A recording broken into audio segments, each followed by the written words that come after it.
All right, hey everyone, welcome to another episode of That's All Kayfabe. With me and my buddy Gabe. It's Gabe. Everyone, how you doing, Gabe? I'm great, man. It was my bad. I was turning down the volume on my phone and my watch. I gotta make sure everything's good. Everything is fantastic.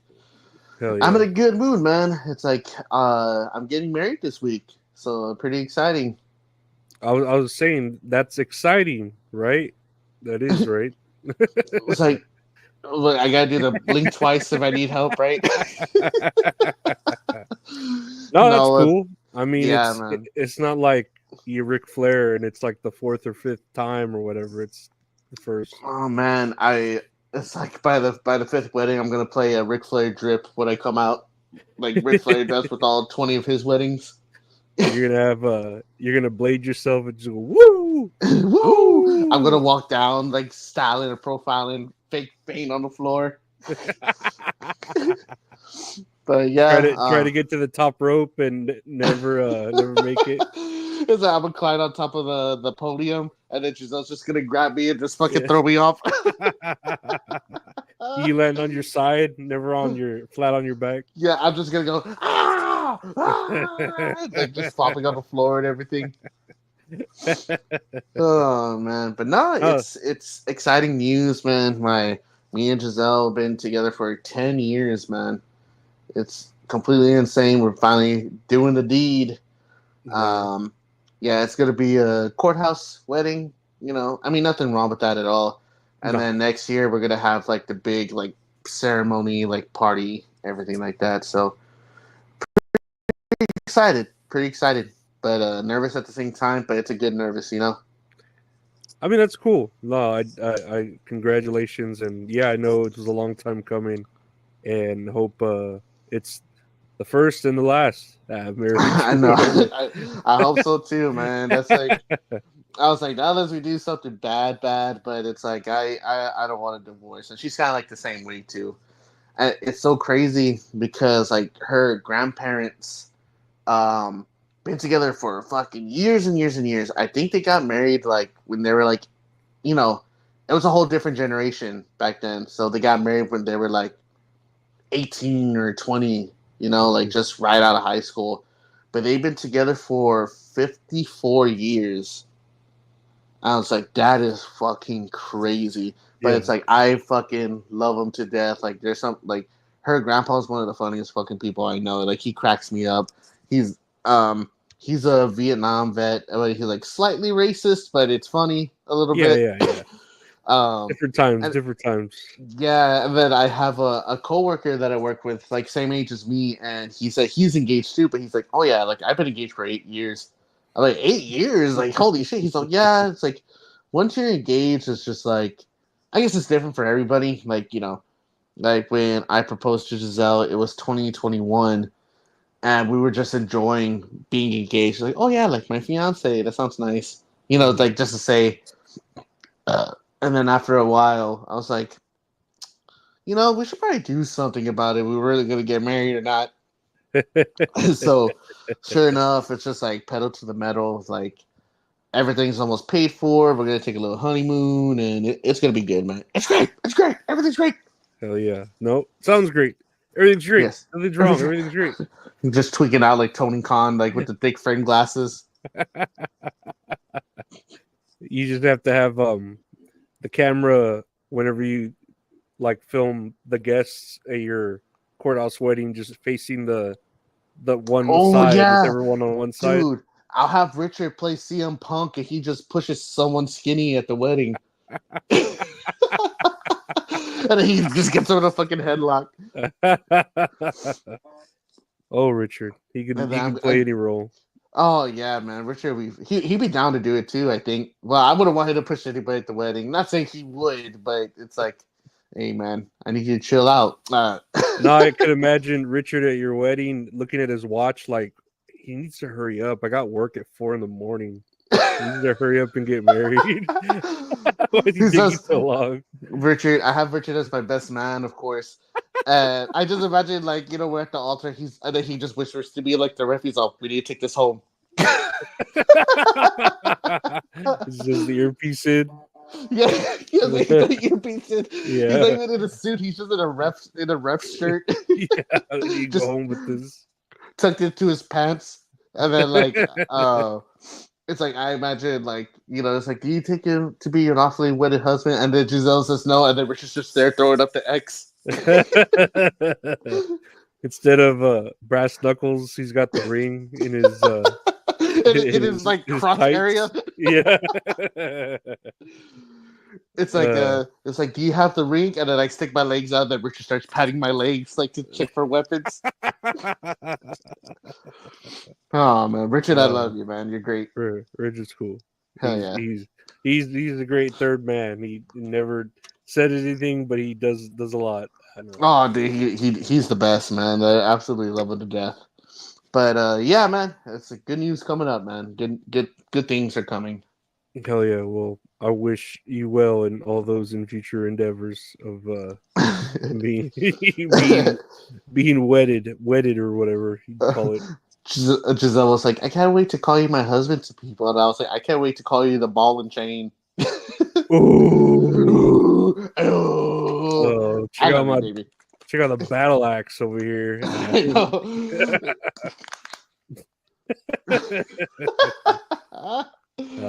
It's great. Everything's great. But speaking of women, so we're talking about women. Yes. We're gonna. I mean, there's not a lot of wrestling news this week, but we got some stuff we could delve into for sure. For sure. First here, we have the top 10 for this year's PWI Women's 250, and when it says women's 250, there was 250 women they picked, and this is the top 10, right? Yes, this is the top 10. I guess we'll start off from number 10 going to 1 for audio listeners to build up the suspense. Cool. So number 10, Athena. Okay, yeah. I think she's definitely top 10 because even though it sucks, like it's Ring of Honor, we talk a lot of shit about Ring of Honor. Like she's just been on a fucking kill streak over there. And I know she had I think it was this year, she had that really good match with Billy Starks, and they main evented a pay-per-view over there in Ring of Honor as well. And it was probably like one of the matches of the night too. But fuck yeah, I 100% agree. She deserves to be in the top 10. Yeah, at first I didn't really like her. I think because she had come from WWE, right? Like she had the wings or something. I think so. Yeah, like the little set of wings, like in the back, right? Yeah, I remember her coming over here, and I didn't think much of her. She was like annoying, and then really? Oh man, I loved her, man. She was Ember Moon in WWE. Mm-hmm. Yeah, and like now what she's doing in Ring of Honor, despite it being like something that is never pushed or never really talked about, she is doing a lot with what she has. So yeah, I agree with that. I agree with that. Yeah, I remember with her being in NXT, like real big shit, but it was the same time when Asuka was undefeated in NXT. Like 100%, well, like 85% sure, I thought Ember Moon or Athena was gonna defeat Asuka. And she never did, but man, they would put on fucking barn burners, man. It was really great matches that they would put on together. But sure enough, Asuka remained undefeated. It's a shame that Ember Moon didn't really get like a big push on the main roster because she's one of the better performers like in the women's division as well. Mm-hmm. But like we said, she's doing great here. And it's awesome. Yeah, doing pretty well. Number 9, Mariah May. What do you think about this one? I mean, that's cool. I like what she had done with Toni Storm and all that. She's the one, right? The copycat. Mm-hmm, yeah. Yeah. No, and isn't she the champion right now? Yeah, she beat Toni Storm at All In. Yeah. So, I mean, maybe this was before she became champion, but because Toni Storm here has the belt in the photo, but yeah, I think she was doing great things with Toni Storm. I don't know if it was mostly Toni Storm in those exchanges, really building her up, but I mean, she's pretty good too, That's what I was thinking as well. Like a lot of the carrying was being done by Toni Storm. Mm-hmm. I mean, she did put on a great match with with Tony at All In. But other than that, I think I've been seeing people like shit on her, like for her work, like lately. Mm-hmm. After she won the belt, they're saying like, "Oh, like why is she doing this? Why is she doing that?" I mean, fans just complain in general, so I don't really know. What do I know? I'm only a wrestling fan. To me, she's a better champion than what's her name? Who's the one with the House of Black when she was Oh, Anna champion? Jay. No, no, no, no. Anna Jay's the one with Sammy Guevara and whatever the one with the House of Black. Yeah, isn't Anna Jay? Because Tay Conti. Oh no, Tay Conti is pregnant. Um, What was her name? yeah, I want to say Anna Jay. No, Girl with no. House. Oh, Girl with House of Black. AEW. oh my God, Julia what's her name? Hart. Julia Hart. There There you you go. go. So like I remember when Julia Hart had won the belt and she like sucked ass when she had the belt. Like, yeah, Mhm. she had that moonsault, but it would take her like forever to get up on the ropes and do it. And then not only that, you have like what Britt Baker and Mercedes Moné are doing, and they're like supposedly veterans and they're not very good. So like Brian May to me just outshines them like easily when it comes to in comparison to other Mhm. people, you know? No, I agree. I really do agree. Mhm. Top 10? You think top 10? Yeah, I think so, especially now that she has the belt for Mm-hmm. sure. Hmm. Yeah, Number 8, Willow Nightingale. I agree. Yeah, she deserves top 10. She's been kicking ass. Yeah, I didn't like her at first too, but now she's growing on me with the shit she's doing. Mm-hmm. It's a shame that, and I don't mean to like look past this list, but that what's her name isn't on there, Chris Statlander, because she's fucking great too. I don't know why she's not on Yeah, there. man. Oh, spoilers. Yeah, yeah, yeah. Because I hold them in the same regard. I feel because they're always either together or feuding or something. Yeah, I think for like the top four, like in AEW, Mariah May, Willow, Chris Statlander, and Tony Storm. Those are my top four right there.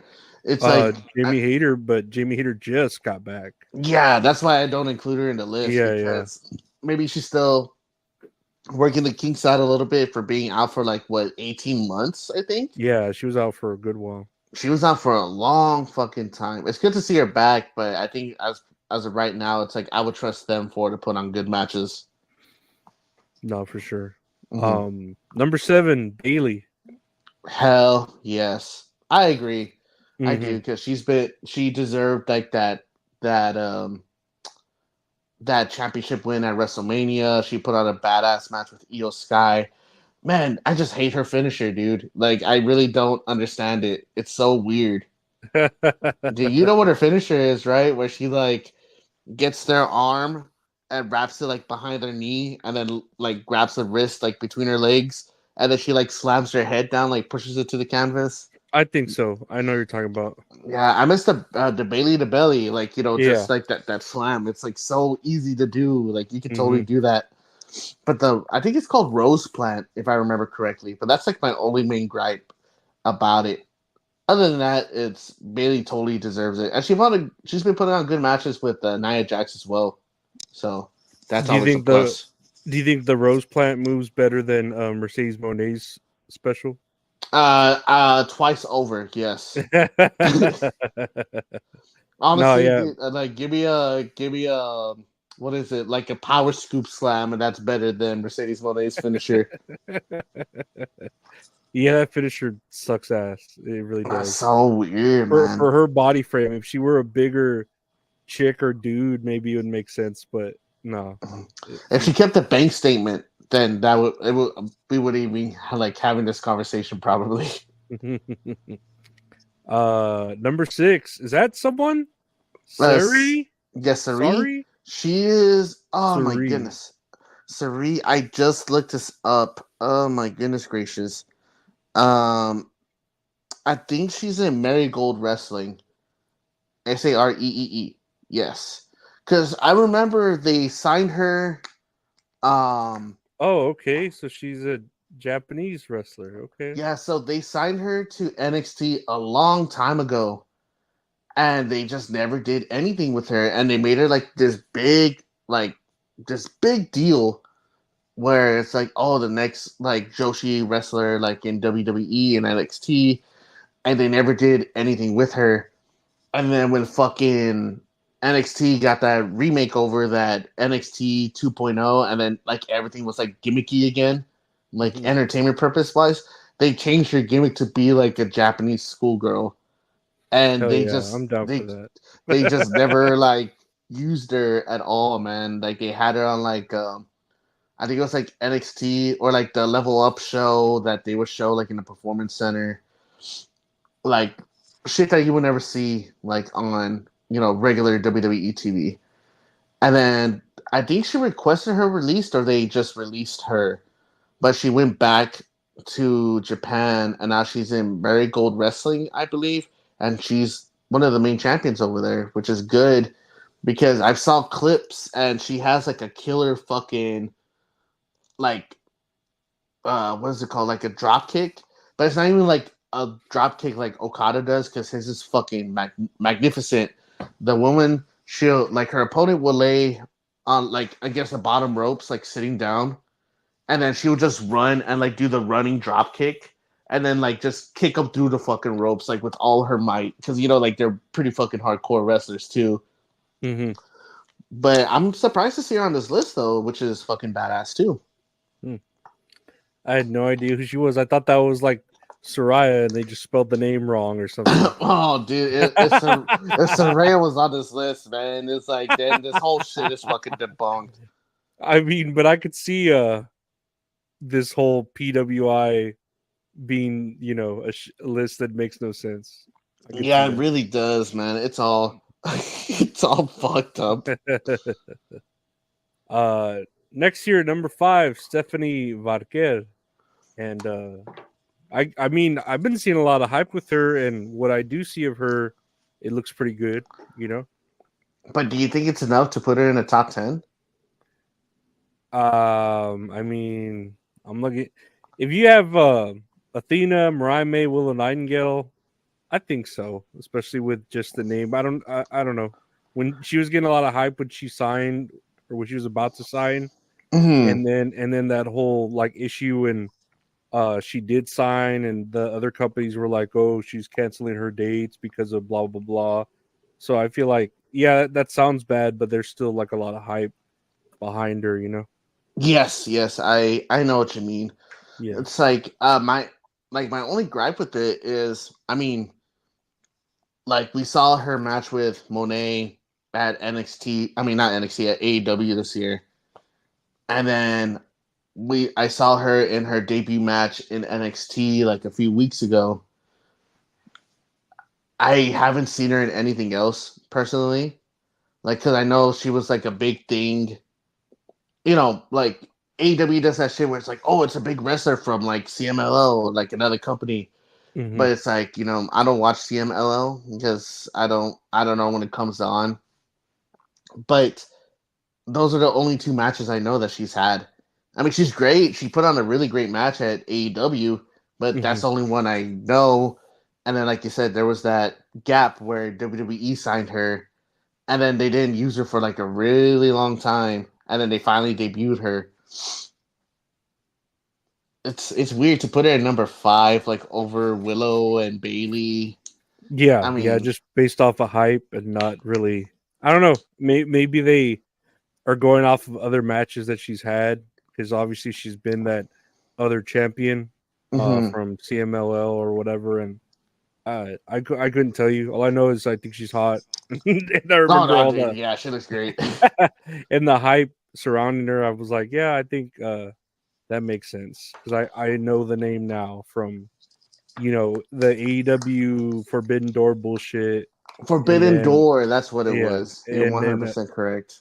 and then her like canceling her dates just to sign with WWE or NXT or whatever, and Mhm. then how she's not even wrestling and she still has like, I know her name, or people know her name. Mhm. It's but I guess if it's like based on hype too, then I think Julia should have been on this list too. Because when they signed her, man, I remember it was a big fucking deal when they Mm-hmm. signed her. And she had the match with Roxanne Perez, and she put on a really great match. It was really good until like the fucky finish that they had with Cora Jade coming back, which I'm just like, whatever, I guess. But I mean, if it's all based on hype, then Julia should have been on this list too. Yeah. So I couldn't tell you. Yeah. But was Julia the CMLL championship? I don't know. You don't know what they're going based off of. Like, I don't know what they're grading it off of. Because I want to say when these are voted, it's from people who are subscribed to the Pro Wrestling Illustrator, like Illustrated, the magazine. So like they send in their votes like online or something, and then those get all counted for. So I'm assuming this is all fan based. It's all rigged. It's rigged. It's too how do they word it? Too big to rig. Too big to rig. Like in the words of Philip Dre Fry from Futurama, I thought this was real like wrestling. It turned out it's fake like the UFC. UFC. I don't know. Next year on number 4, Micah. Micah, I can't really say much about this. I don't know where she is from.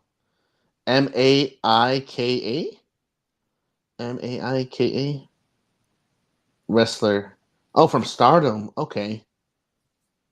I mean, I'm down. I thought for that was another Io Japanese, Sky for a second. I'm down for another Japanese wrestler. I'm all about the Japanese. I think it's funny because you're clicking on like the wrestler's name, like the Japanese wrestlers, and it comes up like clothing. Clothing and waifus. Oh man. Sure, I guess. I mean, I don't know much about her. I really can't have an opinion about her if I don't know. I mean, I'm all about, again, Japanese wrestlers are cool, especially women. Men are cool too, the Japanese men. But yeah, I mean, I'm okay with this, and I'm okay with all these other waifus. All these other waifus. All these Vocaloids that are popping up. Oh, dude, that's funny. She looks good with black hair and the red hair. Dude, she looks so much like Io Sky, man. That's racist. You're saying they all look the same. Jesus Christ. I gotta go. Jesus Christ, Gabe. You need to take a week off. You need to take a week off. You're out of line. You need to go think about your choices. Next, number 3, Rhea Ripley.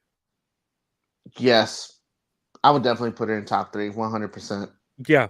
No, she is obviously top 10 and top 3. I mean, these other names, I mean, I'm not going to say who were the top 2 yet, if you can already read them, but I agree that she at least deserves top 3. Rhea Ripley. That's great.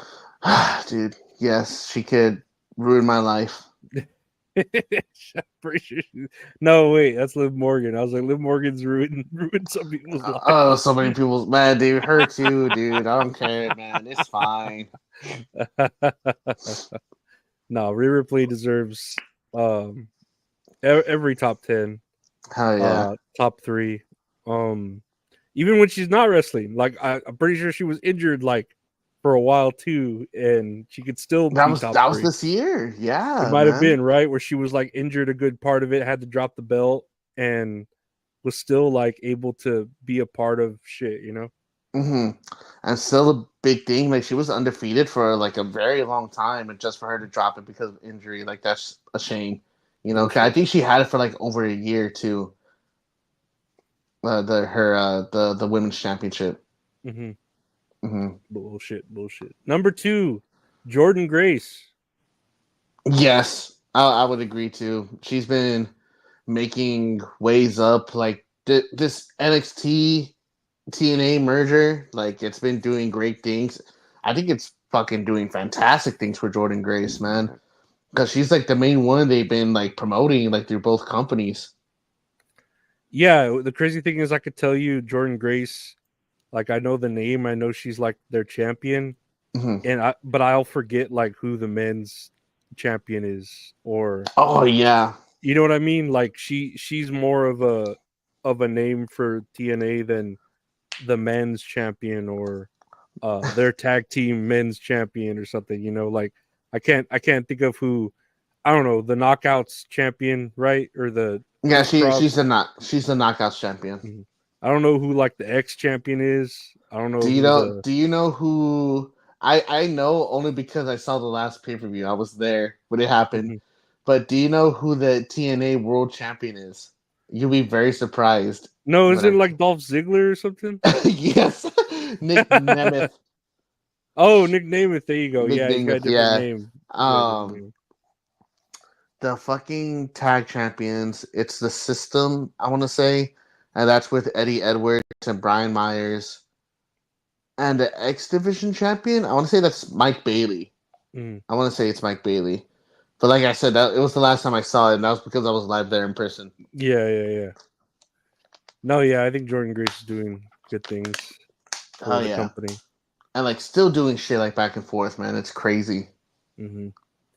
Number one on the top 10 for this year's PWI Women's 250, Tony Tony Storm. Ah, no. Tony Storm. You're like, first off, fucking rude. Go get married, damn it. No. Go elope. Tony Storm, number one. What do you think? I 100% agree. Even before they did this list, it's like Tony has been doing some of the best work she's done in her career. At first, it's like with any new gimmick, I'm kind of confused about it, but then I'm like, oh, it works out just fine. Like, good for her. Uh, and they have her, like, trust her enough to carry, like, the company in the women's division on her back, putting on great matches, best character. Yeah, I 100% agree. I'm surprised it wasn't Rhea Ripley, to be honest. Hmm. But Tony Storm, like it's very much well deserved.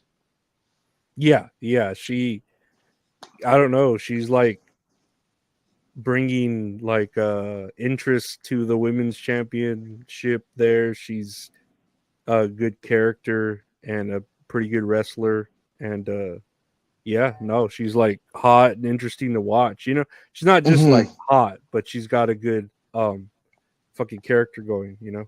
Yes, 100%. I'm trying to see if I could find the rest of the women who are in on this list.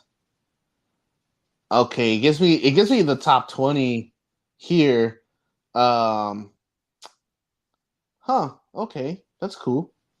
We won't read them because it's bullshit. Oh, top 10's good. I think Tony Storm deserves the top spot for all the stuff she's been doing this year. And Mm-hmm. she's been working a lot. So yeah, she's a workers champion. I can tell you who just missed the cut by like I could just say like the next three, like 11, 12, or 13 if you want me to. Yeah, good. Um, at number 11 was Roxanne Perez. Mm, Yeah, no, dude, I think she's great too. Like she's been fucking killing it in NXT. Honestly, probably one of the best like top women's champions in NXT, like next to Asuka. Like hmm. she's doing really fucking good. Um, number 12 is Liv Morgan, Mm.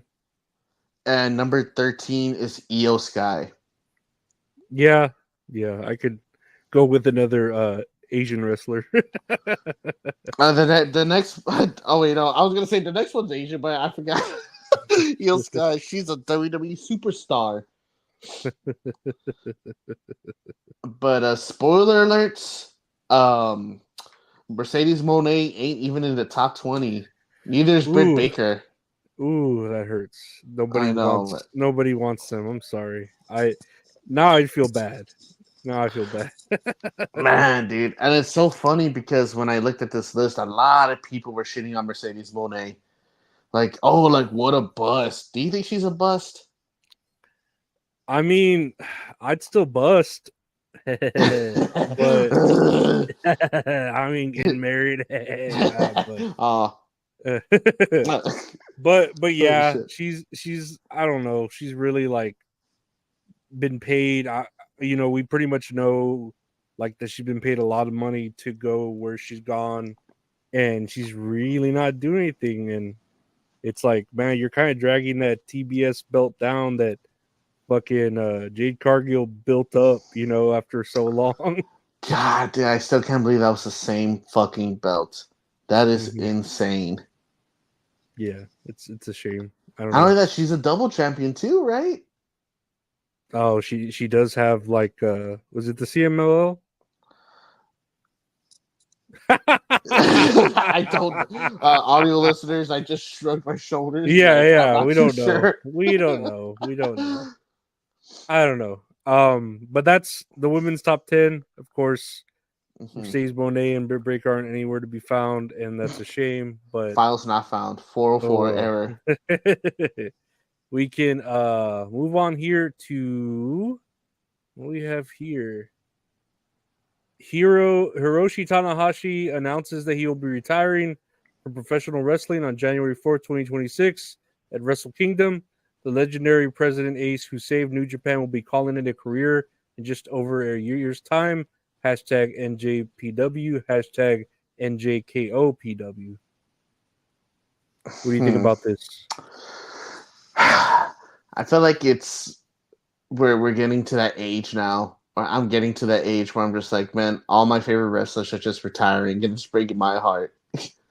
How old is Uh, he? Oh, uh, Hiroshi Tanahashi, he has to be 40 something. He is 47? Dang. 47. He does not look 47 at No, all. he doesn't. I'm about to say he doesn't look No, 47. man. I mean, I think this picture they used when he was younger, but even like if you see a picture of him today, like he's still like that. He does not look 47. Okay, he does kind of look, but he looks good. But I could see the age. Just like a little bit, you know. Yeah, yeah, he still looks good, but I could see It's the like, age there. man, but yeah, man, he's a fucking he's a megastar over there, man. Kind of up there with Okada before Okada left. I want to say, fuck. The comparisons I've heard was like Kazuchika Okada was like the John Cena of New Japan, and Hiroshi Tanahashi was probably like the Hulk Hogan, Oh without the wow. racism, or no, not the Hulk Hogan, maybe like the Randy Savage, because I think Antonio Mm, Inoki was probably like the Hulk Hogan because everyone loves him. mm. Like the Randy Savage, just like this superstar aura that he always had. Like he came out like air guitaring and everything, and fucking people just went wild for that shit.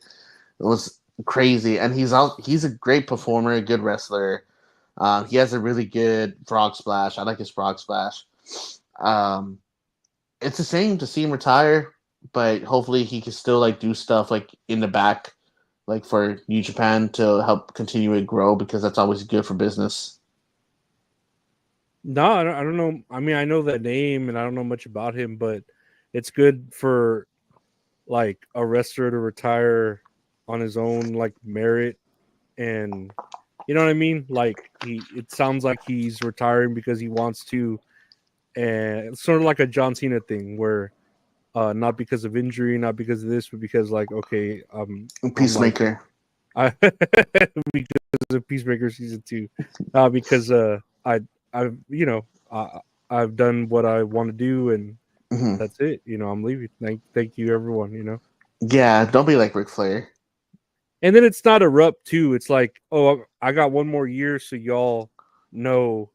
Like, it's not like, oh, I'm retiring tomorrow, and everyone's like, what? We didn't, now I'm Hmm. retiring in a year. I'm gonna wrestle some more. Y'all come watch me and celebrate my retirement, and then thank you all. I think it's crazy that John Cena, he comes out Money in the Bank and like he officially announces his like retirement tour, like one more year of wrestling before he retires the next year. Hiroshi Tanahashi, he announces his retirement, like, oh, I'm retiring at like the following like Wrestle Kingdom, like at the beginning of the year 2026.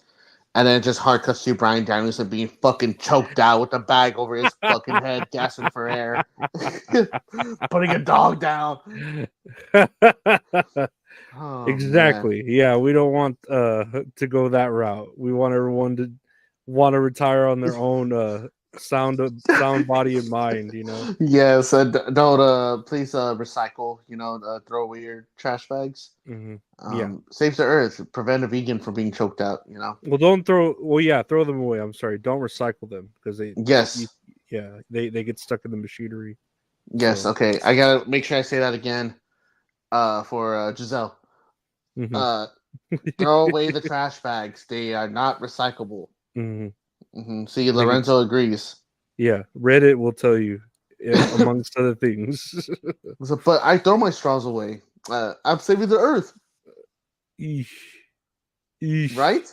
Oh man, we have metal straws and I hate them. I hate them with a fucking passion. Yeah, no, that's weird. You can't clean them appropriately unless you have like proper tools. Yeah, we have the proper tools. Like I stick the brush in there to clean them. Mm-hmm. But it's weird having like the metallic feel like while I'm sipping my drink. Like I'm used to the plasticness of it, and I feel like I taste like the what is it, like the microplastics that come out through straws? I taste it with my water. I think it builds character, as they Those say. are already in the water, though. You know what I mean? Yeah, but I can taste them. It's enhanced, Okay. like Prime. Okay. I catch what you're dropping. And I don't know. Thinking. Someone gets me out there. But yeah, rest in peace, Tanahashi. And I don't know. You will be missed. Oh man, yes, he will be missed. Next year on the list, AJ Styles tweets. They're talking about AJ Styles' injury, and AJ Styles tweeted, "It's called a Lensfrick injury. Look it up. It sucks. I thought when I took off my boot, I would have a bone sticking out of my foot." So I guess they're saying that that the injury he had the other day or whatever was like a work, but he's saying it is a real injury. Yes, what everyone was saying, and I think we were assuming last week too that it was a work because he just came back from like not a hiatus, but like from a break, and then he injured his. He got injured during his match with Carmelo Hayes because he did like the. I don't know the name of the move, but it's like when he has him like in the attitude adjustment position, and he drops him, but he drops him on like his knee, and when he dropped him on his knee, like instead of keeping it locked, that it looked like it hyperextended. I thought it was his knee, but it turns out it was in his foot. So I just real quick, I just googled what a Lisfranc injury is. Yeah. It says it is a foot injury that involves the tarsal metatarsals, the Lisfranc joint complex in the middle of the foot. It can range from a sprain to a dislocation or a crush injury. Yes. This other tweet here by him says, someone's tweeting, that's the injury that ends running back seasons and took Cam Newton out in 2016. AJ Styles tweets, bingo, as the kids say, I'm cooked. So yeah, AJ Styles is really having to come out and say that he's actually injured. Like no one's believing him. Yeah, it's so weird as a guy. It's like I'm really fucked. Like, you're funny. This fucking guy. What a weird, like, I don't know, because we saw the tape. If you say, let me see if I got it here. Yes, go ahead and look for it. Yeah, it's it sucks, man. It's like, foot injuries are nothing to be fucked with. Like I don't want to say like, oh, I knew about this, like I know about this type of injury, but man, like especially having like a hand injury or a foot injury, like it's very fragile. The video got deleted, but here's the picture here of when he slammed him down onto his leg and how it hyperextended. Yeah, so for audio listeners, we're looking at the picture where they said the injury did happen. but it said it was in the foot, but there's no contact with the foot. It just looked like his knee is like hyperextended. Yeah. Well, maybe what I'm assuming, if it's in the foot, maybe Carmelo rolled off of his foot, and that's what I'm assuming. Yeah. Yeah, because we just have a picture. The video got deleted. Mm-hmm. But I don't know. Like when I saw it, I remember when we were watching it, and when I saw it, I was like, oh, that does look pretty real, you know? Mm-hmm. But I could see the arguments like, oh, okay, it's, and then you told me he's done this before where he's worked an injury or whatever, where Mm-hmm. like, he faked an injury once as part of a storyline or whatever. So Yeah. I don't know. It could go either way really with him. Mm-hmm. But if it is true, I'm just kidding. I guess it is true. You know, we heard it from the horse's mouth. As the kids say, the apple don't fall from the horse's mouth. He's cooked, as the kids say. But I mean, so what I read too was that with this injury that he has, he's probably going to be out for about a year. Damn, really? Mm-hmm. Oh my god. Yes. Let me double check. Let me double verify, because I know that's like people are just saying shit online. AJ Styles injury update. AJ Styles to announce his retirement on WWE SmackDown after suffering a serious. That's I don't think that's true. He's gonna work at that fucking hard. He's retiring. Yeah, it's like I don't think he's retiring. I don't think so.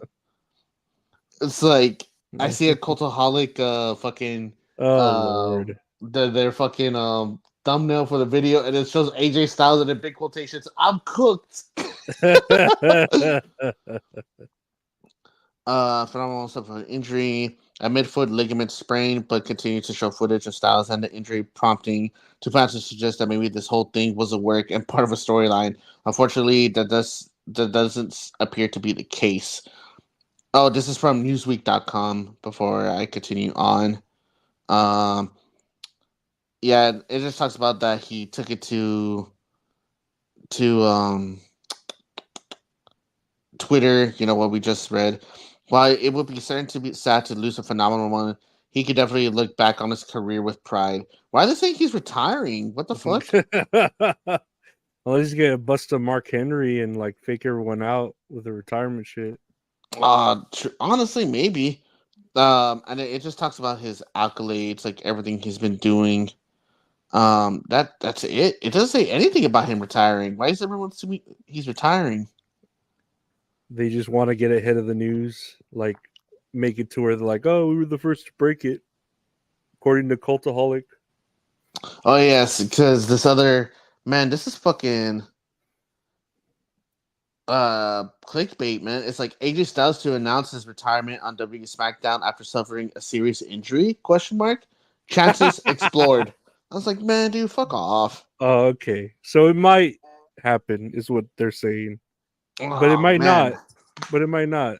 I hope it doesn't come to that, man. I don't want to lose AJ Styles. No. Well, at least with his injury, he can keep it properly elevated because the Earth is flat. He'll be perfectly fine, man. Yeah, he doesn't have to worry about gravity or whatever else is real. You know what's so funny about that is that about gravity. I think it all started because he was on a Talking Smack with Daniel Bryan and Renee Paquette. Well, I forgot what Renee Young. That was her name in WWE, and like they were just joking around, like talking about like the Earth being flat and whatnot. And he was like, "Well, I don't think he confirmed being a flat earther, but he was like, oh well, they got some pretty good arguments, you know, like for some of the that's all he said." And then everyone's like, "Oh my god, he's a pro flat earther," and I'm just like. I think that's like the least of our problems about wondering if the Earth is flat or not. Like people are literally dying. I mean, they're dying because of the Earth being flat. They're falling off of the fucking edge. That's yeah, it gets tricky, with hurricanes and all that. Man, I don't know. It's a iceberg we don't want to start digging into. No, I don't know.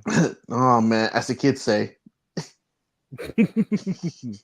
Next here on as far as injuries go, Powerhouse Hobbs has now confirmed that he's cleared to wrestle. Ruptured my patellar tendon, pretty gruesome injury. Me being me, I've been cleared, healed up pretty fast, got that Wolverine serum in me a little bit. I'm cleared, I'm back. It's already been put out in the internet world that I'm cleared. Time to pick up where I left off. This is sources in the click. I had no idea he was hurt. Did you know he was hurt? No, I didn't. I just thought he wasn't being utilized like we assumed. Me too. No, I'm glad. That does sound like a pretty serious injury. I'm glad he's back. I had no idea he was injured. I imagine like Tony, like Powerhouse Hobbs goes up to Tony Khan. Hey Tony, I'm good to wrestle. Like, I'm good to go. I'm not injured anymore. He goes, oh, that's great. This chair, sit in it. But it's like a chair in a corner, and then he's just like staring in the corner. And he does that for 3 hours while everyone's wrestling in the ring. He's like, hey, I'm cleared to wrestle. Not with that bullet in your knee. What bullet am I picking? He just shoots him in the knee. He's sitting in the corner. He looks around, and it's always like, And then he just turns back. But like when he peeks over the corner, he sees two other corners, and it's fucking Penta and fucking Ray Phoenix looking at two separate corners too. Oh man, I just want to see him back on TV, man. That's what I want to see. I miss the big meaty men. I need to see the big meaty man bumping meat. Yeah, no, that's what I need to see. I think Powerhouse Hobbs is great. I need to see more of him. I think they should utilize him more. I had no idea he was injured, so I just thought he was being underutilized, like we said. And it's good to hear that he's coming back. I hope he actually does come back, and it's not like a Ricky Stark situation where he's like, nope, I'm not injured. They're just not using me. Oh man, I hope not either, man. Man. I mean, I hope for his sake, he's not friends with CM Punk because, Oh yeah, I know. Oh, fuck. Well, no, Darby Allin's friends with CM Punk, right? Yeah, but you need Darby Allin to take all the bumps that no one else will. That's probably why he keeps. Hey, you think you could come off of a 2-story building into 3 panes of glass and it's just Darby in a full body cast. Tell me when. How much? Say less. Whatever the kids say. I'm cooked. But good for Powerhouse Hobbs. Hope we see him back soon. Yes, hopefully. Here is a video of Batista. That's what I say. A video of Batista. Batista goes off on Donald Trump. Let's see what he says. Fellas, we gotta talk. A lot of men seem to think that Donald Trump is some kind of tough guy. He's not. I mean, look at him. He wears more makeup than Dolly Parton. He whines like a baby. The guy's afraid of birds. Donald Trump had his daddy pay a doctor to say his little feet hurt so he could dodge the draft. Look at that gut. Like a garbage bag full of buttermilk. He sells imaginary baseball cards pretending to be a cowboy fireman. Guy's barely strong enough to hold an umbrella. I mean, look how he drinks water. Like a little pink chickadee. He's got jugs, big ones, like Dolly Parton. He cheats at golf. He creeps around beauty pageant dressing rooms. You know that little dance he does? He looks like he's jacking off a pair of giraffes. He's moody, he pouts, he throws tantrums. No, get those lights off! He acts like a 5-year-old behind the wheel of a truck. He bends over for Putin, He's cattier on social media than a middle school dean girl. The guy needs help walking downhill. Almost there, Grandma. So this November, let's stop kidding ourselves. Donald Trump is afraid of rain, of dogs, of windmills, Merle Street, and being laughed at.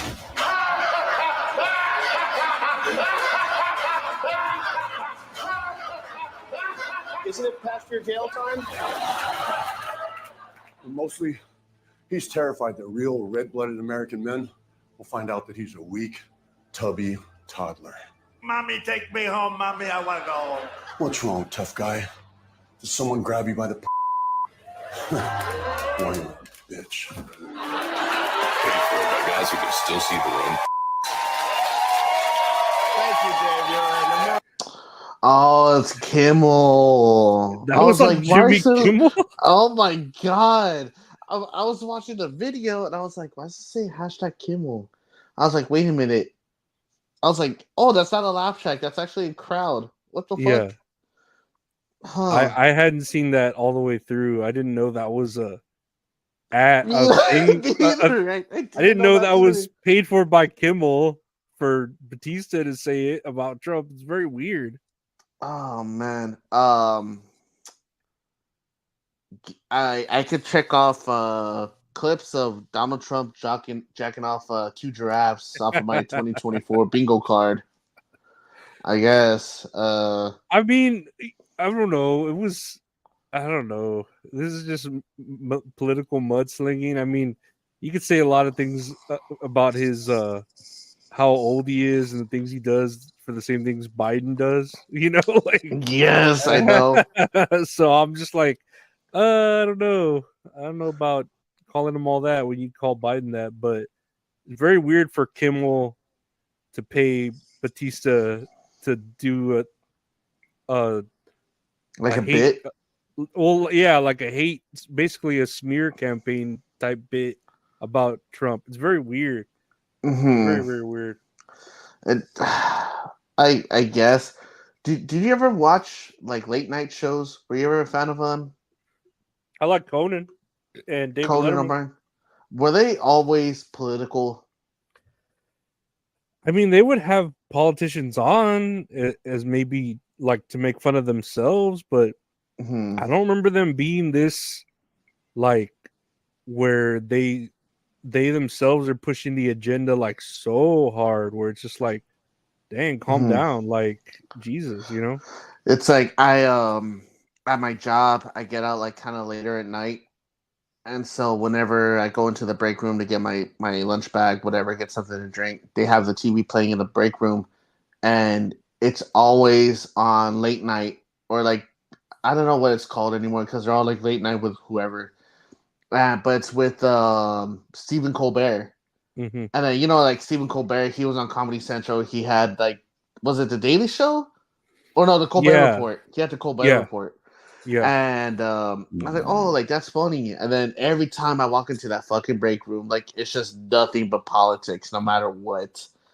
And I'm just like, and people are like laughing their asses off about it. I'm just like, man, dude, like this isn't funny. Like not saying like, oh, like you shouldn't be making fun of them. It's like, you know, comedy comes from like dark times or like misery, whatever. But it's just like it's just unfunny. Like it's not hilarious in general, you know? It's cringy. It's very cringe. No, I agree with you where I wouldn't mind if they're making fun of political people, but do it in a funny way. Like yeah. Or like funny. dude, there's other movies, there's movies that came out, celebrities or like pop culture stuff, you know? And it's weird that with politics, it's becoming such like a pop culture thing, like so memed out, you know, like everything's turning into a meme. And like, especially with like Donald Trump taking like office, like it's just been fucking, well, even like before it's like, cause everyone made posts about Barack Obama, like having like, oh, so much swag because he was like the first black president. And I'm like, that's kind of cringe too. You know, like I was like, I don't know about that. Yeah, I think it started around Obama because that was when they had to really like appeal to young voters because he was more of a younger president, even though he wasn't even really that young. Yeah, I think that's really where I feel like it started, or I don't know, at least for me, because I remember like getting into that same old process too, where I felt like you'd see Obama on like Jimmy Fallon or some other show, and he'd come and like say shit, and I don't know, it's strange. And then like for this bit to just talk so much shit about Trump, it's not even like in a humorous sort of like clever way. It's just like, look at him, he jacks off giraffe dicks, and he's a like he has big jugs like Dolly Parton, or yeah. It's not even like clever. It's just like, okay, like it's like it's childhood insults. Yeah, man. I remember I had a friend from high school that he'll just make fun of everything, but it's like he'll make fun of my weight, and me, it's like I just talk shit about like, oh, like his experiences like in life, like I'll like dig in the barrel like to try to find something, and I'll make something fucking funny, like that's the way of me like clapping back at somebody. But if someone argues to me and then they go like, oh well, you're fat, or it's like, okay, well I won this argument, because you had to go to like body shaming, like that's like bottom of the barrel shit, and like, that's how I felt like this whole bit was in a way. Like, it's like you talk about, all this terrible shit Donald Trump has done, and even though every fucking buddy knows it, it's out there. You can look it up, and it's probably like headlines from like months ago, maybe even last week, that people are still gonna root for the guy. Like people are still gonna vote for him. It's like, so what is this really doing? It's like me. I'm pretty sure I mentioned it before. It's like I don't care for Donald Trump too much, but also again, I really don't care for like Kamala Harris either. It's just like just politics in general. It's kind of weird when people make it like their personality, like, oh, you have to be into it. But it's like I feel like personally, like my vote doesn't really matter because it goes to the electoral college, where two people representing the whole fucking state decide like who to vote for. And it's like, and maybe for the most part, it's not even like, popular vote. It's just like, oh, like this person helps like me in general, or I just like them in general. Like it could just be favoritism, So it's just like, I feel like a bunch of my votes are just wasted in general. As you should. I feel like more people should be awake to that it's an illusion of choice. Yeah, it's like, it's like the only way I would go vote is if it's like stuff for like the city, because stuff in the city that I live in, like that takes more effect than something that's representing like the whole fucking country, which is super fucking weird.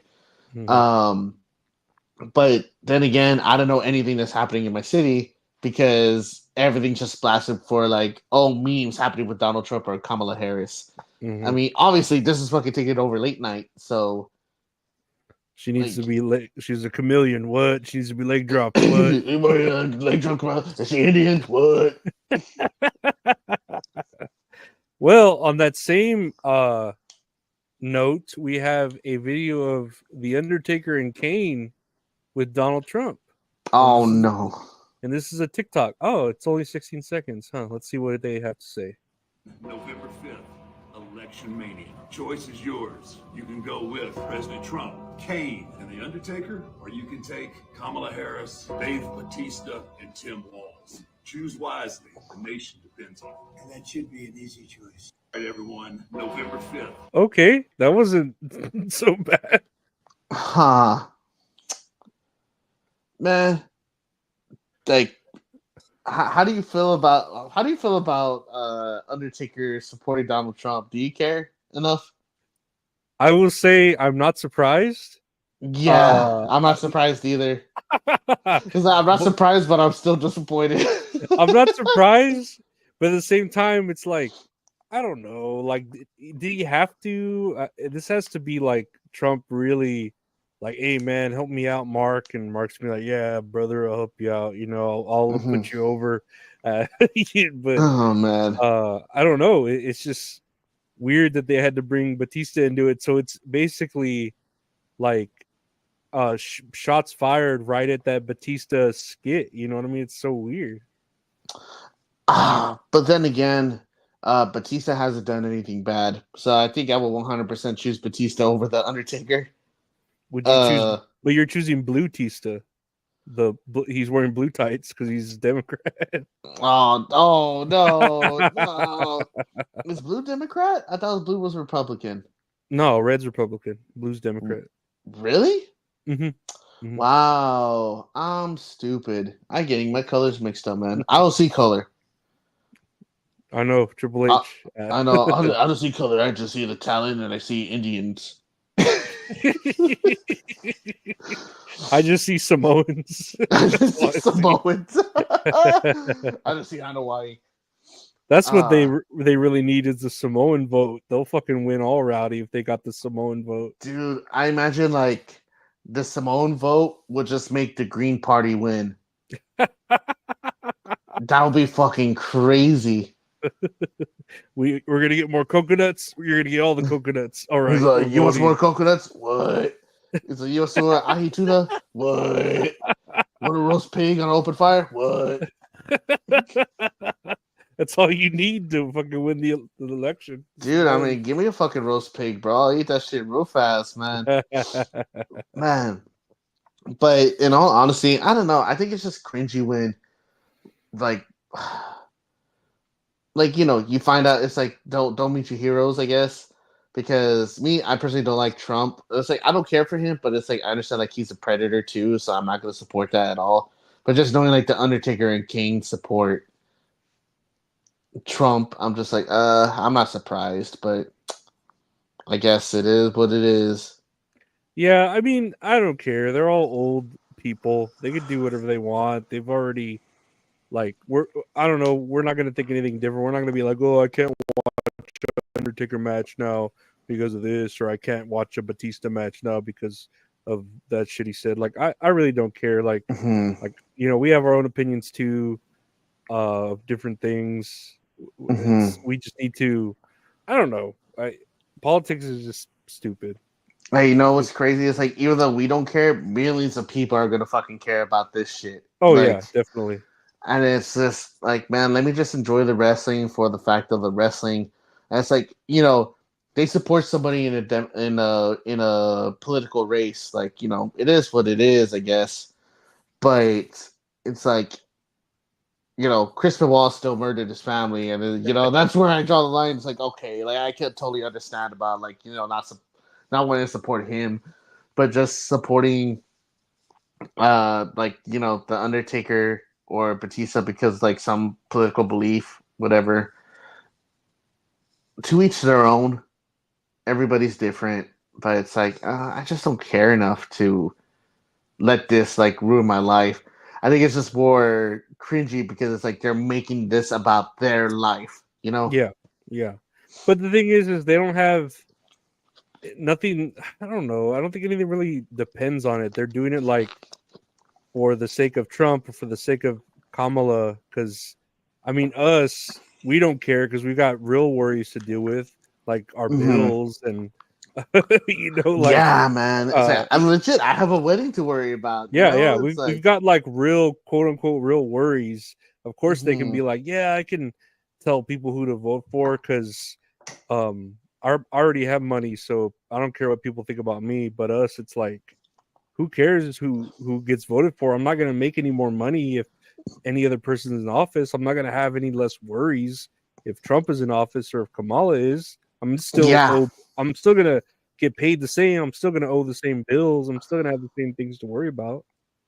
Yeah, and it's like I have coworkers that I work with that they talk about hoping Donald Trump becomes president because, I don't know if you heard, but he's like making like tax-free overtime or something like that. Maybe vaguely, I might have heard of that. Yeah, he just mentioned it vaguely. He's probably talking out of his ass. But he's like, oh, like, you know, like, those are the hardest working people in America. Those who work, like, 60 hours a week. Like, we're going to make overtime, like, tax-free, so that way you could get all that money. I don't know how that works. I don't know if it's going to be true. But, hey, it was good enough to persuade, like, 80% of the people I work with to vote for Trump, Mhm. Mhm. And it's like, I don't know. I was like, he's still a fucking creep. He's still... I know he's still like he is a baby, he can't take proper like criticism, and I guess people do like Trump because he doesn't really hold anything back, which sometimes I guess that's good, but sometimes it's like, hey dude, like you need to be careful with what you say, man, because I don't think you can say some of that shit in public. I mean, he still does it, but I don't know. What do I know? I'm just a wrestling fan. I'll say, what do any of us know? But it's like, watch it. It's like they're gonna make, like, if Trump becomes president, they're gonna pass the overtime bill, and then they're just gonna cut down all the overtime at our work, so nobody gets paid more. Or raise prices on certain things. Oh, dude, it's gonna be fucked. It's gonna get passed on somewhere. Someone's gonna foot the bill, not the government. Next year on the speaking of politics, here is CM Punk during CFFC 137 last night. Let's take a listen. All right, before we close and get out of here, obviously big elections coming up. Everybody make sure you're registered to vote. Lord. We always like to talk politics on air. Love it. Since we're here, we'll ask the two of you guys, any political endorsements you guys would like to make? I personally, I don't like to get involved with politics, but I do feel compelled. We have a huge election coming up in the town of Collierville. Seat 5 for Alderman, Jason Lederfine. The gentleman served his country, he serves his promotion, and he now wants to serve your town. Vote for that man. This is where you say, I'm CM Punk and I approve this message. Local politics. I'm CM Punk and I wish we would stop genocide, All right, well, listen, that is up talking for today, isn't it? Let's get back to the fighting action. That's much safer to do. Just see it. I just like how that guy just straight up laughed in his face. He just cracked the fuck up at I'm CM Punk and I want to stop genocide. That's hilarious. Like the funniest thing in the world to you. It's like, that ain't gonna happen, buddy. Like, oh my god. Like that was like a joke. Like, I guess. I mean, props for CM Punk, man. His mind's in the right place. But man, like, it's funny that he busted out laughing. Dude, yeah. Oh my god. Oh shit. Son of a bitch. He just thought stopping genocide was the funniest thing. Oh, we gotta go get to these fights now. That was hilarious. Oh Stop man. Genocide. That's never gonna happen. I know. Fucking what do you think about this whole thing? Oh, I was just hilarious. It was so fucking, I don't know what to think of it, because of course that's like it seems like such a CM Punk answer, but for that dude just to like rowdy crack up at it like that, it just made me crack up. It was dude, so it's so awkward. funny. Like, CM Punk, it's just like, I just wish we would stop genocide. And like the guy in the middle just took his headset off, just like walked off. Oh man, but that is fucking funny, man. Good for Punk, man. I support Punk. Good old CM Punk. Speaking of CM Punk and going out of politics, it says here on the news, WWE is totally on board with bringing back AJ Lee. She picks up the phone saying, I'm in for a return, and WWE is going to say yes. What took so long via Wrestle Votes, live Q&A, backstage pass? What do you think about AJ Lee coming back to WWE? I fucking miss AJ Lee. I don't know if she's going to come back, though. I know everybody wants her back. I would love to see her back, definitely, because she was like the main staple, and I hate saying it, but in the Divas division, because it was all like diva wrestlers and all this other stuff, and she was like the best part about it. And in a time where everyone was like very, women's wrestling wasn't getting the proper treatment like it was supposed to be getting. And like the women's division were only used for like, I hate saying the term, but like eye candy. because they had Total Divas, like they're being showed on Total Divas all the time. AJ Lee was never on it because she refused to be on the show. Mm-hmm. And she just went out there and had like good matches. She sold her ass off in matches. I remember she had a really great match with Caitlyn, like for when she won the Divas Championship, and they put on a good match. Like at the time, being like 2012, 2013, you never seen matches like that in the women's division in WWE. Like that was still like such a foreign concept in general. And two, it's cool to know that she was such a staple in that division to like influence the women wrestlers of today to be like, oh, I want to be like, I don't want to be like a diva. Like I want to be a women wrestler, like a women's wrestler in the WWE. And then now you have like women's matches that, they'll be like match of the night, and it's that's good. And for AJ Lee to be that staple to do that, like that's cool to hear. So having her back is like it'll be a plus, like for everybody too. She'll work with CM Punk, her husband. They could bring Larry, the little ugly dog. I think he's cute, man. I like Larry. I never really saw her wrestle or anything. I think that's when I had checked out. But she looks pretty hot. I wouldn't mind her back. Oh, dude, she's hot. She's so hot. Like hard eyes, honestly. I'm down for it. Whatever. I mean, if she's down for it, hell yeah, whatever. Yeah, I know a lot of people bug CM Punk about her, saying like, "Oh, like she should come back." It's like that's up to her if she wants to come back. And he'll say like, "Would I want to work with my wife?" Like, of course I would want to work with my wife, but it's totally up to her if she wants to. Because I know she came out with the book because I think she has bipolar disease. She's diagnosed with bipolar. Bipolar, is that the proper medical term? Yeah, when you're like moods swing like rowdy. Yeah, like her. Forth. Yeah, but like what I mean is like, oh, she's diagnosed with bipolar syndrome. She has bipolar syndrome. There you go. Mm-hmm. Yeah, she wrote a book about it. It became like a New York Times bestseller, and she's.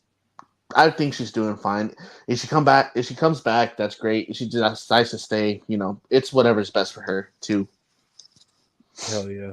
We have here next, let's see, Uncrowned Combat has dropped its current men and women's pro wrestling pound for pound rankings. And I'll go through these lists real quick. I don't know who Uncrowned is. Oh, Errol Hawani, Yahoo Sports. Oh, okay. So we'll go through these real quick. Number 10, Randy Orton. Nice. That's cool. Number 9, Solo Sikoa. Okay. Number 8, Kevin Owens. Number 7, Roman Reigns. Okay. Number 6, Sheamus. Okay. Number 5, LA Knight. Mm-hmm. Number 4, Jey Uso. Number 3, Gunther. Okay. Number 2, John Moxley. All right. And number 1, Cody Rhodes. It says uncrowned. Ariel Hawani. What is it? Rankings? Yeah. It's weird because there's just one AEW, right? No, it's only Moxley. So this is the first uncrowned P4P ranks are here. Debate away. Oh, this is on their official Instagram post. So go ahead. What's bugging me about this list is, I mean, Cody Rhodes, Gunther, that's cool. I don't know about Roman Reigns being so low. I don't know why they don't have Swerve Strickland on here at all. I don't know why Sheamus is on here. I feel like they should at least have Swerve Strickland on here. Mm-hmm. So before I say anything, it took me to Yahoo Sports page, and it talks about this list here. It says Pro Wrestling Pound for Pound Rankings. Who are the real kings and queens of the ring? And so in this article, it says, welcome. Before we begin, let's acknowledge a couple things about the notion of professional wrestling pound for pound rankings. Given the high frequency of matches and segments, plus the vitality of storylines, the movement may be drastic from week to week. Angles change, fans are fickle. The editor of this article, am one, so I'm allowed to say it. And the perception of who belongs in what slot is, aside from opinion, also ever changing. But that's also what makes an endeavor like this so fun. Where else is the sport landscape that can mantle the best of the world shift in a singular moment of exposition or one transcendent minute of exceptionalism, whether in the ring or on the mic? So this is what we're here to do. Twice monthly, we're checking in to determine who are the reigning kings and queens of the ring. Who's lighting the pro wrestling world afire? Whose heat is on the rise and whose gimmick is beginning to fall behind? Cry and complain all you want, but just know these rankings are definitive and final. With that in mind, let's dig into our debut ladders for the week of October 14th. So I guess this is the first time they're doing it. Mm-hmm. So if it changes from week to week, I think I understand where this makes sense. Because I guess that's why Swerve Strickland in on here, because, if they just started it based off, the past couple weeks, Mm-hmm. Swerve hasn't really been doing anything. Okay. I know, John Moxley, he's taking over AEW, from what we've been seeing online. I understand Gunther is fucking Gunther. I would put Gunther number one every fucking week if this was my list. I think I do agree with this list completely, to be honest with you. If they're doing it that way. If it's going week by week, yeah. I can understand that. Because I thought it was, is this for the year? Is this... I was like, I didn't understand. I'm like, I don't know what Uncrowned is, but you said it's Ariel Helwani, right? Yeah, Ariel Helwani, Yahoo Sports. Okay. So if it's changing and this is the first one, I kind of agree with it. We have the women's here. Number 10, Io Sky. Number 9, Naomi. Number 8, Tiffany Stratton. Number 7, Jade Cargill. Number 6, Bianca Belair. Number 5, Maria May. Number 4, Rhea Ripley. Number 3, Mercedes Moné. Number 2, Nia Jax. Number 1, Liv Morgan. I don't know. I would have put Mercedes Moné on this list. I know that for sure. Yeah, I wouldn't have either. Yeah, I mean, everyone else I kind of agree with except Mercedes Moné. Mercedes Moné, I will take out, and I think I will throw in Bailey. Yeah, they just always leave Bailey out of things. Oh man, I think that's just like a rib at this point, right? as the kids say. Yeah, it's bullshit. Bullshit is what it is. But besides Mercedes Moné, how are you feeling about this list? Yeah, no, I think it's good. Whenever you explain the idea of the pound for pound ranking or whatever, this sounds like it makes sense, especially for Nia Jax is doing a lot of good things lately, so I could see her at number 2. Tiffany Stratton, everyone else, it's just Mercedes Moné, where I'm like, nah. It's like if there was to put someone else from AEW to replace Monet, I think I would put Willow Nightingale. Yeah, it's like I want to see more stuff with Chris Statlander, like you say, man. Like she kicks ass. I want to see more of her on the TV. Like it's needed. It is needed. Requested. Oh, I swear everyone's into wrestling. I know. More here on the news. Let's see here. WWE WrestleMania is no longer the top priority for London as the NFL has expressed interest in hosting the Super Bowl in Wembley Stadium, source the Wrestling Observer newsletter. What do you think about that? It's weird because I don't think football is that big. American football is that big in London. They have games over there. They have games over there? I imagine they'd have one-off random exhibitions, right? Like a random game would be over there. Yes, that is correct. So over the years, I think for what I would remember, they would just have one fucking random game played over there in London. And I would miss it all the time because I'd be sleeping. So because football over here, in America, usually, especially like our central time, it starts at 12. So it's like once 12 o'clock starts, like the blinds shut, my door's locked, my TV's cranked, and football all day. Yeah, I'm just kidding. But I think for it to be over there in London, I mean, it's like it's gonna have to be shown. If it's a night game over there, then it has to be shown like super early over here, is what I'm assuming. So I think it's a lot of people in America are gonna be fucking pissed off because like, like the Super Bowl's on right now. I shouldn't be working, or or some shit like that. It's like I want to barbecue. I want to be able to watch the Super Bowl, eat, spend time with my family. But I mean, they're expanding more. I think they already had like 3 or 4 games this season, and that's like 3 more than what they had like every other year. And 2, they're also showing games over there in Brazil as well. Like some teams will go down there play in Brazil. But I still don't think like the fucking NFL is that big of a, let's see, a draw. Yeah, there you go. Thank you. That big of a draw to fill up Wembley Stadium to have a Super Bowl over there. Now there's fans want to fly from over here to go over there, but then everyone's gonna have culture shock and war's gonna happen again. Yeah, no, I think it's a huge risk for them to. I mean, I don't know if it'll pay off, but it is a huge risk for the NFL to do that because obviously football is more popular over there with soccer in the other countries.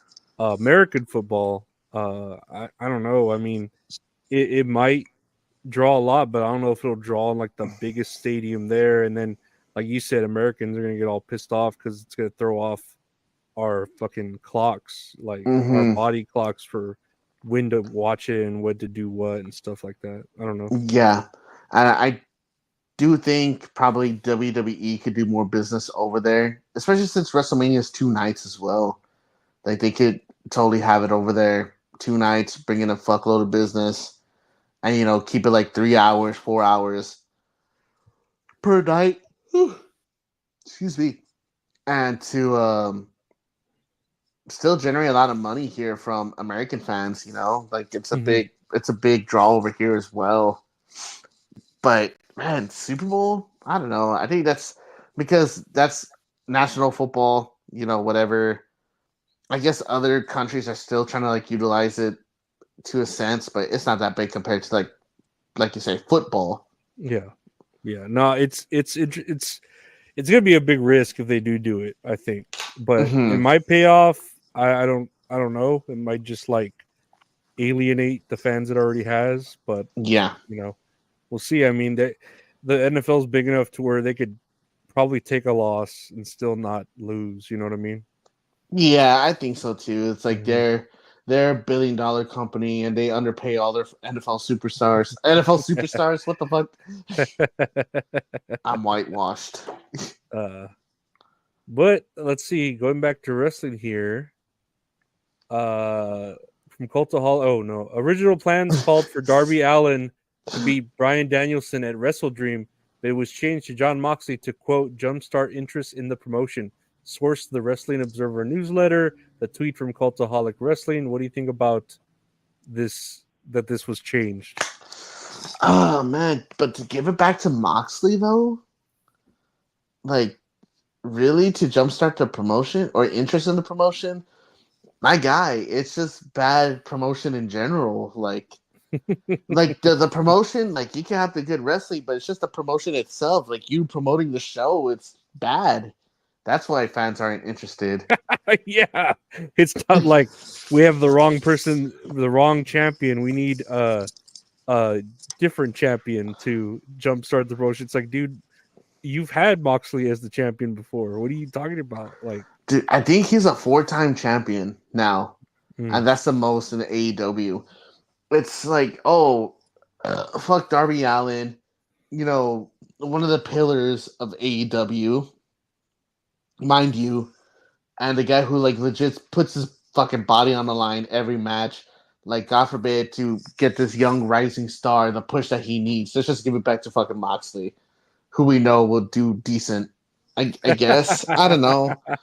I would 100 prefer Darby Allin to get that push, man, because he was getting that push with Sting, and then Sting retired, and it's like the torch was being passed on to Darby Allin, you know, and it's just weird, like really odd booking to not continue on going with Darby Allin, but just to have him refight Brody King. Nothing wrong with Brody King, but it's like I felt like their battle was already done with, you know. But their match that they had at this last pay-per-view, which was oh man, what was the last pay-per-view they had? I don't remember the last pay-per-view they had. Wrestle Dream? Wrestle Dream, yes. It's like that was only a few weeks build, you know? Like you could have had this long story to where the torch was being passed from Sting to Darby Allin, and that was gonna be his fucking push like to the top of AEW. But instead, like you just decide to go with Moxley. I don't know. Well, just that whole quote there, that jumpstart interest in the promotion. I think having Darby Allin as champion would do that exact same thing, if not do better, in jumpstarting interest in the promotion to have him as the champion. You know what I mean? 100%. And it's like you got a lot of kids that fucking love Darby Allin, dude. Like they go to shows like with the face paint, and you know Darby Allin has such like a small figure, like you can never think like he's actually gonna win. But I mean, he does. He overcomes the odds. You know, as cliche as that sounds, but it's like sometimes fans just want that. You know, like they just like hearing or like seeing that underdog story. But just for Moxley, who's already been there for so long since 2019 and a multiple-time champion over there, just to win the championship again, it's like, who are you? The Young Bucks? Like, what's going on? I don't get it. Yeah, this is a story we've already seen. Like, we want to see something new, you know? Yeah, man. Like, how are you feeling about this? I mean, I don't care, honestly. I feel like even if they did give it to Darby Allin, they'd fuck it up somehow, but I think it would have been cool to see Darby Allin beat Bryan Danielson, and you know it'd be a whole different outcome. It'd be like a respect sort of handshaking, blah blah blah, instead of weird being ass, choked out. Yeah, this weird ass thing that like that's how he's retiring, with him like almost being killed. You know. I agree with you, man. It's like. And even, like, say they did go with Darby Allin beating Danielson, I feel like, personally, nobody would, like, be deflated. No one would boo. They could shake hands. They could hug, you know, pass the torch. And it could be, like, a really good moment, not only for Danielson retiring, but for, like, they're going to fully back Darby Allin as the next face of the company. But we got this really fucking weird ending where... you know, Danielson lost, and it just fucking deflated everybody. It was like, maybe it's a bad comparison, but like Undertaker losing the streak, you know? Like, where fans were just like, oh my fucking God, he actually lost. Like, and that's how they feel about Danielson. Like, oh my God, he actually has to fucking retire. Like, man, that fucking sucks. It's terrible. For what? It just, he's fought Moxley before. He's lost to him before. Yeah, you know, like man. It was nothing like out of the ordinary, but they made it try to seem. I don't know. It was just a regular match with a fucked up, screwy ending, and that's how we're gonna remember his retirement match. Yeah, man. It's like I thought this was a WWE for a second, where it's like they fucking shit on wrestlers leaving the company or like their contract expiring, and so they get fucking shit thrown all over them. You know. Poor Bryan Danielson, Daniel Bryanson. Daniel Bryanson. Next year on the news, Rob Van Dam, along with partner Katie Forbes, have launched Only Wrestlers, a new subscription-based platform designed exclusively for wrestlers and their fans. Only Wrestlers, bridging the gap between pro wrestling and the passionate fans. What do you think about that? Sure. I just still want to see a sex tape with Rob Van Dam and Katie Forbes, man. I think that'd be kind of weird. You want to see him in the mirror doing this or whatever while he's doing that, fucking banging his chick, fucking like American Psycho, like just fucking flexing in the window like that. He's just doing all these handspring splits and shit. He's sitting with two chairs, like, you know, doing the splits, like doing that while he's fucking getting top. I'm like, nah, man, I'm good, man. Well, I hope there's no sex. That's my big concern. I'm like, I just don't want sex in it. I mean, I'm sure that's premium content you could pay for, you know. Yeah, like, you know, just to tease, and you know, I don't want to see RVD's asshole like on my screen anytime soon. Like, I don't plan on it. Ric Flair just helicoptering everywhere. Damn, it's like Rich is like the top tier for each month. He gets shout outs. Shout outs. Richie! Woo! No, this is fine. I don't mind it. Mm-hmm. Next year, I don't know if you saw this, but Piers Morgan had a panel of wrestling personalities to talk about the Vince McMahon documentary. Mm-hmm. And he had Maven. It's funny, he called him at the beginning. You're not going to hear it here, but he called him Marvin. Oh, like my his God. accent. He's all Marvin. What was this? The coach, Jonathan Coachman, Vince Russo. I forget who this chick's name was, but she was like a announcer back or interviewer, backstage interviewer. And then this Phil Mushnick, the guy who like did the steroid trial, who was the fucking news person who like reported on Vince McMahon. Oh, okay. So they had all of them here, and he had all the wrestling people, and they were talking about this Phil Mushnick, and Piers Morgan's like, "Oh, surprise! I'm bringing in a secret, like like you do in wrestling. Here's a secret person coming in. It's Phil Mushnick, and he's been listening to all of y'all." And so, no. Here's a quick exchange between them. Coach, he wanted proof. I just tried to prove. How come? I called you out. I called you out 30 years ago when you made it up. You made never stuff up, Phil. 30 years ago, keep bro. shouting, 'cause you're a You're fraud. gonna sit there and say You we were the haven't guy- done it because maybe you're senile, bro. Well, no, maybe we you're talked too a bad. lot. Maybe you We just got talked a out of lot. the chair, bro. You reported on stuff that was Don't never call me said, bro. I'll call you whatever. I'll call you a liar then. How about that, bro? I'll call you a liar. You reported on Knock stuff yourself that was out. never said. I recorded You have no credibility. You went in You the New used to York be- Post. you used to be a stuff ga- that you- was never said. Yeah, what? What, bro? I was what? You're I gonna used get- to be what? What did I used to be, bro? Are you Tell going to me, let Phil. me speak? Oh, go ahead. Are you Tell me going to what I used to speak? be. You let me speak? Go ahead. Sure, What I Phil, used go to ahead. be, Did Phil. you once I want Did you let once Phil, let write Phil a speak. newsletter Let Phil about speak. pro wrestling? Did you Yes. run once? And weren't you very, very anti-McMahon, right? I got I the was copies, so very don't fair. lie. Yes, show us the copies right now, Phil. Show us the copies right now. I have Anti-McMahon, my- my right butt, here, bro. you I was moron. fair. I was a fair. That's why I went to the symposium to hear his side of the story, because guys like you were burying him. So I was, there's got to be another side to the story. That's why I went and you didn't go, because you didn't want to hear the other side of the story, because you had to sell newspapers, bro. You're the fraud.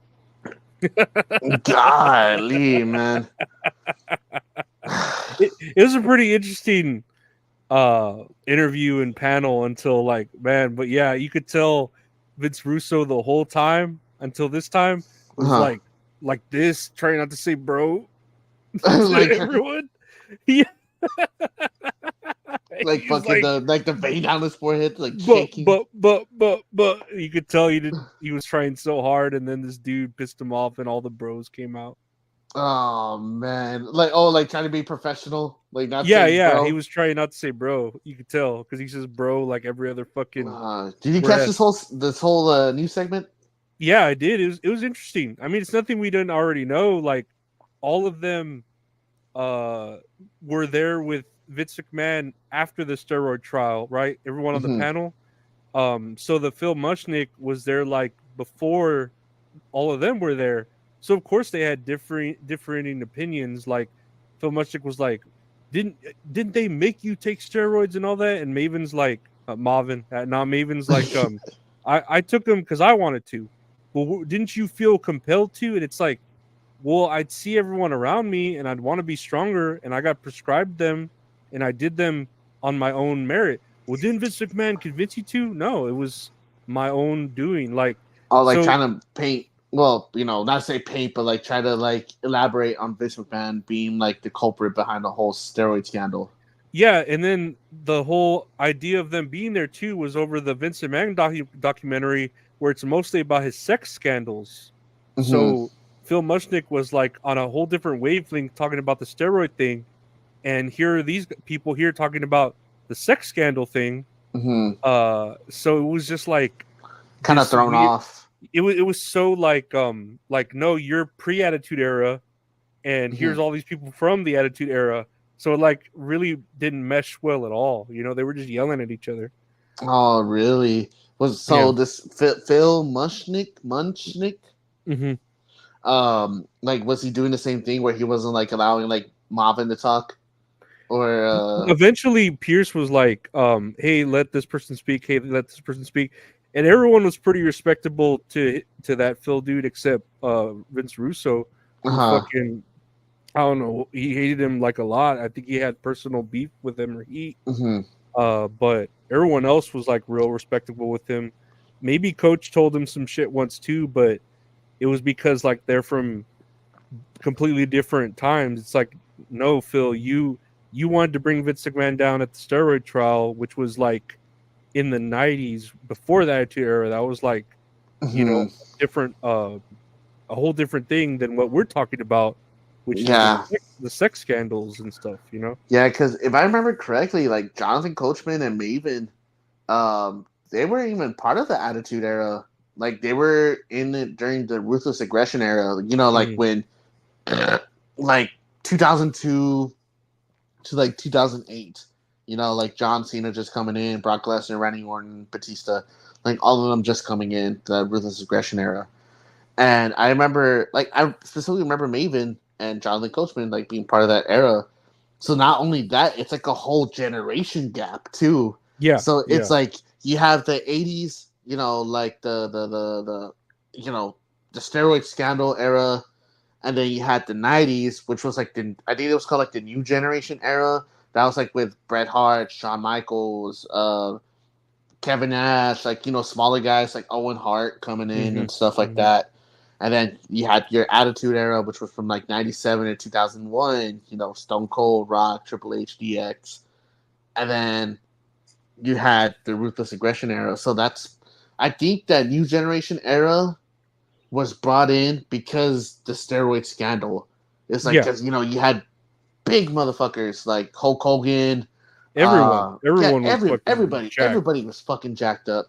And then, Shawn Michaels comes in and like, they're in great shape too, but they're smaller frames because, there wasn't like really, well, I assume like, fear like steroids being used. And two, I think Maven as well, he's also talked about him personally using steroids, but it was like to benefit him in general. Yeah. Like, he's mentioned like in YouTube video. I mean, he has YouTube videos about it too. Like he's mentioned it that it was for his own benefit. No one was like peer pressuring him to go and use it, So, but he only used it on his own accord. And they were prescribed to him. Yeah, they're prescribed. Yeah, by a doctor. It wasn't like him illegally getting these substances and using them. Mm-hmm. And so that's like 2 generations, and then against like the older generation, like that's pretty much having like like Gen X talking to a millennial, or having a conversation like about politics or like a specific topic. Yeah. So it's like having a boomer asking a millennial about like the Vietnam War. It's like, dude, I wasn't part of the Vietnam War. It's like, I don't know. We're talking about something else. Like we're talking about like the Iraq War because they grew up in it, or like they were witnesses of it. Yeah. No, this was a huge like generational gap of these arguments where it's just like, dude, we're not talking about that. We're talking about this. But then they still like Vince Russo obviously had beef with him about the steroid thing for some reason. But they were talking about the documentary and of course, the steroid trial was a little bit about the documentary, but it was mostly about the sex scandals and stuff. You know? Yeah, and I think that's why it was really made too, right? But it's because of the sex scandals. It pivoted. Or released. It pivoted very rowdy. Whenever they found out about it, it was like, well, we gotta kind of the elephant in the room, you know. Yeah, gotta kind of book this differently now. But I think that's all the news. I think we're just gonna go into some wacky things I got here. Let me see you just replay that Vince Russo video. You know, rewatching that video, it kind of reminded me of Boogie T988. You know, oh Boogie my T988? god, yeah, I do. Yeah. Know. Oh man, dude, what a fucking downfall from grace, man. Poor guy. Nah, fuck him. That's the cautionary tale for me. I know. Don't call me bro. Don't call me bro. Don't call me bro. Fucking just like hyperventilating and his face all red as fuck. Man. I'm gonna kill myself. He has liar tattooed on his face. Or he just has bro tattooed underneath his eye. What do we have here? We have Dave Meltzer. It says, here's from AEW Chinese parody. Shout out to Dave pushing the agenda of AEW China stay duping. Let's hear what Dave Meltzer has to say. See, right before I left for the show, like this, I saw on social media this thing that said Takeshita was wrestling Mascara Dorada on Dynamite tonight. And yes, it was a fake graphic. It was a fake graphic, but I did not know it was a fake graphic because it looked just like their graphic, and I'm going like, oh my God, they're announcing this match at the last minute. So I went to the show, didn't know any better, you know, and then the show's over and didn't happen. So I figured maybe something happened to Mascara Dorada. I don't know. So I actually was asked, and I go like, what happened to Mascara Dorada? And they said, that was a fake graphic. But what a great match. Boy, do we want to put that match on now. So whoever made up this great match or this fake graphic, he spurred an idea in people's heads. And in fact, they love the idea of that match. I don't know if it's going to happen anytime soon. And Mascara Dorada, as of now, has not been able to work for AEW. I mean, they want him. They would like to have him. But anyway, I actually was at the show thinking that I was going to see that match, and I did not get to see that match. Well, take us through these ratings. God, dude. It legit says in parentheses parody. We've talked about this account too. Yeah, I have. Like, it obviously looks like a parody, but it's just funny how he fell for whatever match that was. Dude, that is fucking funny, man. Oh, Dave. We have something here from Wrestling Observer. Here's Brian Alvarez talking about Tony Khan. Let's hear what he has to say. You can't literally run a promotion just for the AEW, what do they call them, sickos? Yeah. If you run a promotion just for the sickos, you're going to do 400,000 viewers eventually. Like, you got to run a promotion for everybody. The sickos can be the ones that buy tickets first and spend the most money on the merchandise and, like, are the complete diehards. But, like, you got to promote for everybody. Then you'll have a lot of viewers. Wow. Like, he actually said something, like, true. I had to put it under botches and different things because you didn't know. I was waiting for him to fuck up and say something dumb, but I was like, "Oh my God, it's true." It just sounds so silly. Hearing it out loud, the truth. You know what I mean? Oh my God, it sounds. It gives me chills. Here's found this on Instagram. Let's see. Oh yeah, hold on. It says if AEW was a Nickelodeon show. Let's listen. Or if WWE, I'm sorry, if WWE was a Nickelodeon show.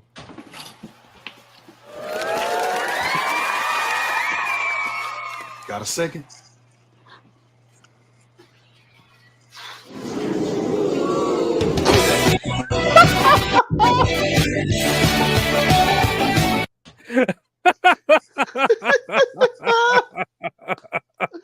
I love this so much. Oh my God, you gotta send that to me, please. Like, I want to share that right away. That shit's so fucking funny. That's just hilarious. Ooh. Whoa. Woo! Got a second? Ooh. I thought I was watching Drake and Josh for a second, man. Here's this AI stuff. Let's see. Oh, here's a tweet from Matt Hardy back in. Matt Hardy's tweeting, maybe Chris Benoit wasn't that bad. Bitches be #annoying, #LMFAO. There's no way that's real. There is no way that is fucking real. Well, even though it's pretty funny. That is funny. Here is Jack Evans, You Will Live Forever. Let's take a look at this move here. The only thing he knows how to do.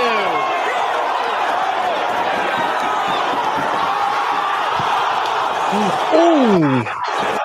The only thing he knows how to do.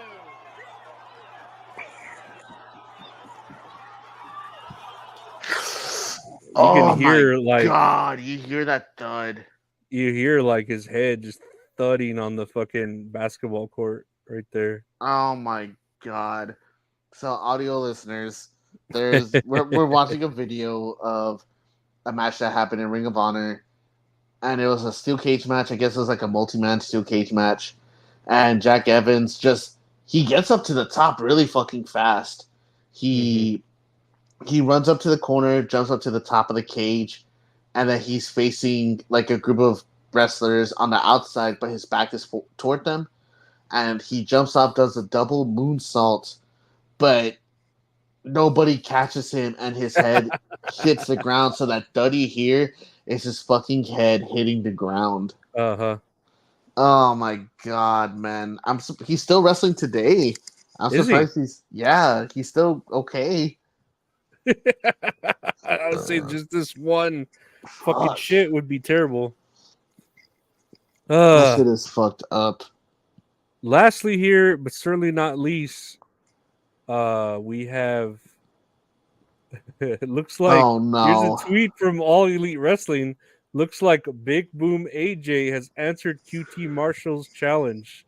Let's take a listen. I'm here with Big Boom AJ, and I think that we can all agree that he answered the challenge of QT Marshall.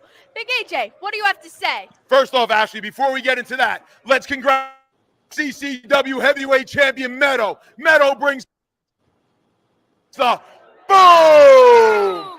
QT Marshall, you wanted an answer. You challenged Big Boom AJ and you wanted an answer. Well, I came back to you tonight, QT Marshall, and you felt the boom! Now, QT, you go back to Tony Khan tonight. You tell Tony Khan tonight that there is a new CCW champion and his name is Meadow, and you tell him that Big Boom AJ said, you give us that match November 23rd at the Prudential Center at Full Gear, and Big Boom AJ will be there to bring the boom! They're wasting everybody's fucking time, and they're going to put this at Full Gear. Oh my God. It's so funny. I was just telling Giselle because the other day we were just like sitting there just talking. She goes, boom! And I told her, I was like, dude, ever since Lorenzo showed me that video where like they interviewed them like before, like in a pre-show, whatever, like him and his son, whatever, I don't know what their names are. Every fucking day since, I'm just hearing about Big Justice, AJ, whatever the fuck. It's just like, it gets the boom, and I'm saying it at work, and I can't catch a break. Like I'm thinking over my life. I don't think I've ever used it in real life, but yeah, I see them like now so often on my Twitter timeline, and it's just like I don't say it in public. Just to clarify, I don't say it out in public. I just say if I'm out and about and I'm by myself, like while I'm driving, so no one crashes into me. I guess he's gonna be at Full Gear. I hope to God it's a pre-show, but even at the pre-show, that's still a waste of a spot. It's still gonna be like 30 minutes probably at the Tokyo Dome, knowing them. 5 stars. 5 stars. 5 booms. Oh my god, 5 what do they call it? The chicken fucking chocolate chip chunk chocolate cookie chump. I don't know. I'm gonna cry. But whoa. Hey, there he is. There you go. It's like,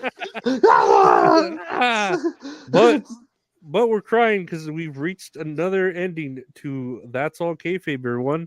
I want to thank you all for listening, for watching, and joining along with us in this journey every week. Appreciate it. Gabe, what do you want to say to the people? Took the words right out of my mouth, man. Thank y'all for liking, commenting, subscribing, hitting the notification bell, liking us 5 stars on Spotify. It all helps out the channel. Another note, real quick, we might be missing next week, I want to say, because I'm gonna be out on my honeymoon. So congratulations. Thank you. So no episode next week, but the following week we will continue on with it. Hell yeah. No, we're all wishing you well on your endeavors. My endeavors. I get dog food poured all over me. But yeah, again, thank everyone for listening, liking, subscribing, and we'll see y'all next time here on the show. Take care and goodbye.